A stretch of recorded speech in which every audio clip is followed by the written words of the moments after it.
नमस्कार सभी विद्यार्थियों का हार्दिक स्वागत। आज हम बातचीत करेंगे working of slip system of posting, यानी स्लिप प्रणाली से खतौनी की कार्य प्रणाली। बैंक का नाम तो आप सभी ने सुना होगा। बैंक में जब हम जाते हैं तो हमें अमाउंट निकालने के लिए, बैंक से पैसे निकालने के लिए एक स्लिप भरनी पड़ती है और उस स्लिप के माध्यम से ही आपको भुगतान मिलता है। या आप कोई चेक जमा कराते हैं, या आपको पैसे जमा कराने हैं, या वापस आपको पैसे निकालने हैं, तो इन सभी कार्यों के लिए एक आपको स्लिप को भरना पड़ता है। तो आज हम इस स्लिप के बारे में ही आपसे बातचीत करेंगे, किस प्रकार से वर्किंग होता है। यानी बैंक के अंदर आप जाएंगे तो आपको किस प्रकार से पैसे निकालने हैं, तो उसकी प्रोसेस क्या होगी। अगर आपको पैसे जमा कराने हैं, चेक जमा कराना है, उसकी प्रोसेस क्या होगी, इसके बारे में बातचीत करेंगे। अगर आप इस वीडियो को पूरा ध्यान से देखेंगे, सुनेंगे और समझेंगे तो आपको बैंक में पैसे जमा कराने और पैसे निकालने में कोई प्रॉब्लम नहीं होगी। तो पूरा सिस्टमेटिक ढंग से हम इसको समझाएंगे, तो पूरा ध्यान से सुने। मैं doctor Mahendra Khadia, assistant professor ABST आपसे बातचीत कर रहा हूं। तो शुरू करते हैं आज का हमारा टॉपिक है working of slip system of posting, slip प्रणाली से खतौनी की कार्य प्रणाली। एक बैंक है या बैंकिंग कंपनी है, वह अपनी छपी हुई स्लिप रखती है। आप जब बैंक में इंटर करते हैं तो उस समय बैंक की जमा पर्ची और विड्रॉल पर्ची दोनों आपको वहां पर छपी हुई मिलेंगी, और उन पर्चियों को ग्राहकों द्वारा स्वयं भरा जाता है। पर्चियां आपको मिल जाएंगी। अगर आपको जमा कराना है तो जमा कराने की अलग स्लिप होगी, अगर आपको पैसे निकालने हैं तो उसकी अलग स्लिप होगी। उदाहरण के लिए, जब एक ग्राहक बैंक में चेक या रोकड़ जमा करवाने जाता है या करवाता है, तो तब वह जमा पर्ची, पेइंग इन स्लिप भरता है। नहीं, बैंक में ग्राहक है, वो रोकड़ जमा कराने गया है या कोई चेक जमा कराने गया है, तो उसको जमा पर्ची बोलते हैं। पेइंग इन स्लिप को भरना पड़ता है, और भरेगा कौन? ग्राहक स्वयं भरेगा। और इस चेक की जमा कराना है तो चेक की डिटेल, और रोकड़ जमा करानी है तो रोकड़ की डिटेल आपको उसमें भरनी है।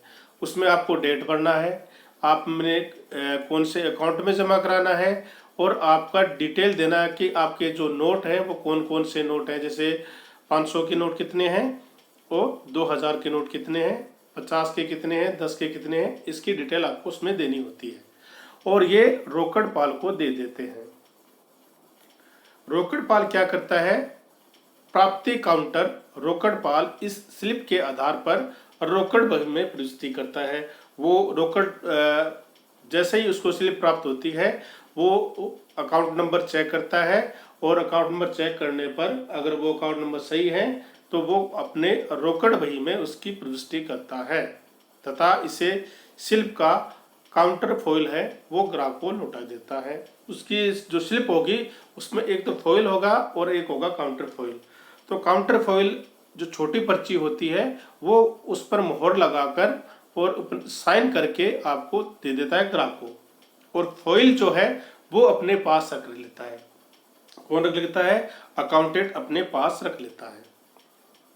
ध्यान आपको क्या करना है कि उस पर बैंक की मोहर लगी होनी चाहिए, और उसमें अमाउंट कितना डिपॉजिट करवाया है आपने, इसकी एंट्री उसने हाथ से की हो, ये जरूरी है। काउंटर फॉइल तथा फॉइल पर बैंक की मोहर लगी होनी चाहिए और उस पर हस्ताक्षर होनी चाहिए, ये जरूर आप चेक कर लें। ठीक है। प्राप्तकर्ता रोकड़पाल इन स्लिपों को समय समय पर अन्य लिपिक के पास भिजवाता रहता है। जैसे जैसे उसके पास स्लिप आती है तो एक निश्चित, जैसे 5 या 10 की स्लिप इकट्ठी होने के बाद वो दूसरे जो लिपिक है उसके पास वो भिजा देता है, और फिर वो लिपिक इसका विश्लेषण करता है कि उसने जो एंट्री की है वो एंट्री सही है क्या, अकाउंट नंबर सही है क्या, वो सब चेक करके इसका विवरण रोकड़ बही में लिख लेता है।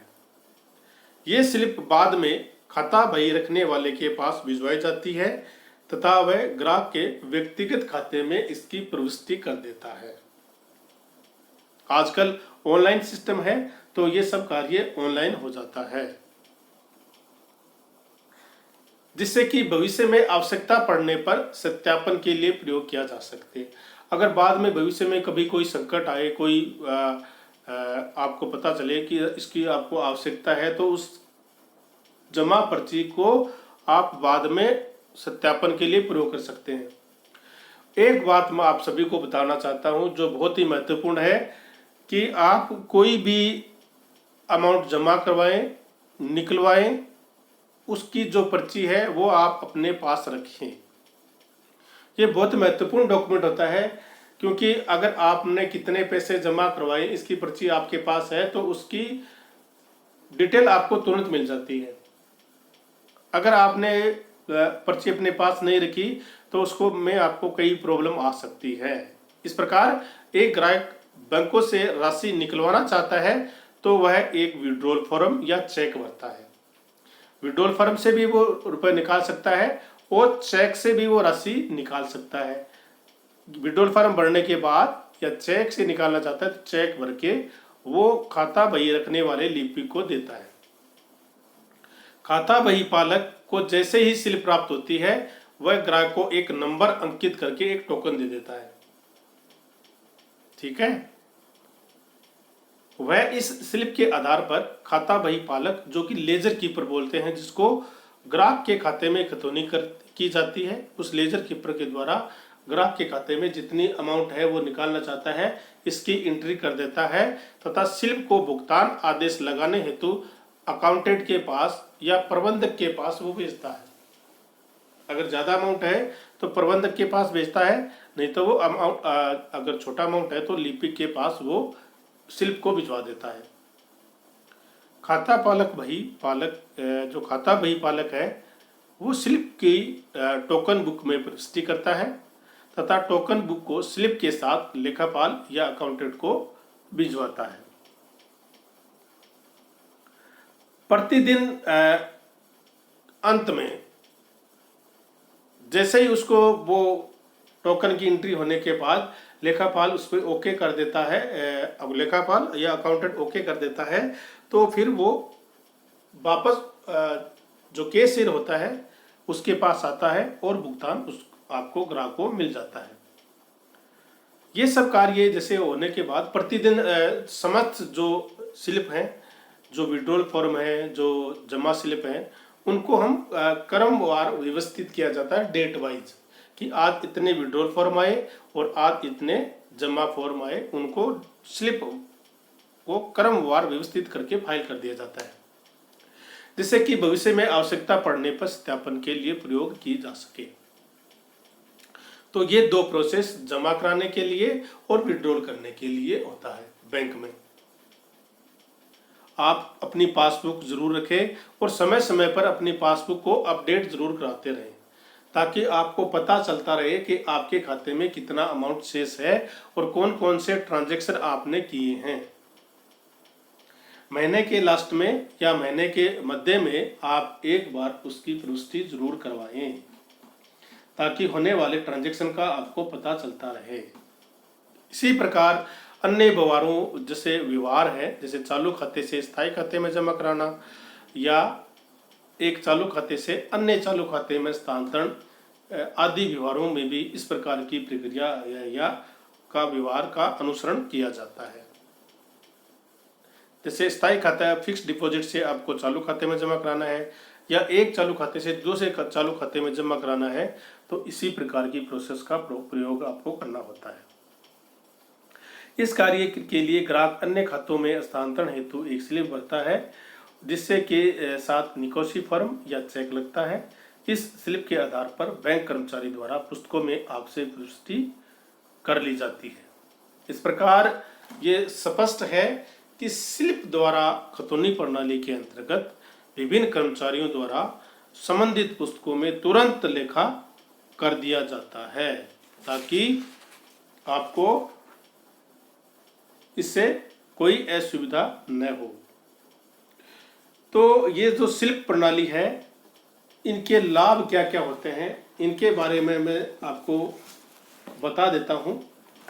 जैसे देखिए कि स्लिप को एक स्थान से दूसरे स्थान पर सरलता से स्थानांतरित किया जा सकता है, लेके जा सकते हैं।